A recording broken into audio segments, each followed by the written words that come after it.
பெற்றோர்களை மறுப்பதற்கும் பெற்றோர்களுக்கு நோவினை செய்வதற்கும் இந்த மார்க்கம் ஒரு சந்தர்ப்பத்திலும் அனுமதி கிடைப்பது கிடையாது.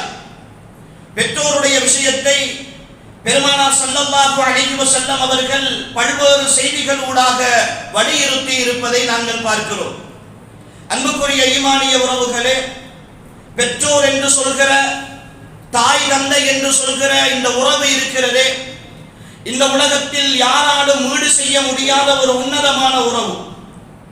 அந்த உறவை இழந்து விட்டால், அந்த உறவு வாழ்க்கையில் இருந்து பிரிந்து போய்விட்டால், இந்த உலகத்தில் அதை எந்த பெரிய அன்பு நிறைந்தவர்கள் வந்தாலும் கூட இந்த உலகத்தில் ஈடு செய்ய முடியாத ஒரு உன்னதமான உறவு பெற்றோர் என்று சொல்கிற உறவு.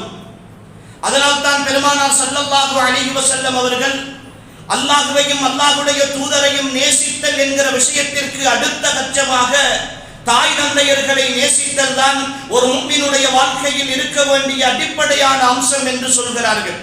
இந்த உலகத்தில் மிக நேசிப்பதற்கு தகுதியானவர் யார் என்று கேட்ட நேரம் உன்னுடைய தாய் உன்னுடைய தாய் உன்னுடைய தாய் என்று சொல்லி 3 முறை நபி ஸல்லல்லாஹு அலைஹி வஸல்லம் அவர்கள் வலியுறுத்தி விட்டு 4வது தடவை உன்னுடைய தந்தை என்று பெருமானார் ஸல்லல்லாஹு அலைஹி வஸல்லம் அவர்கள் சொல்கிறார்கள்.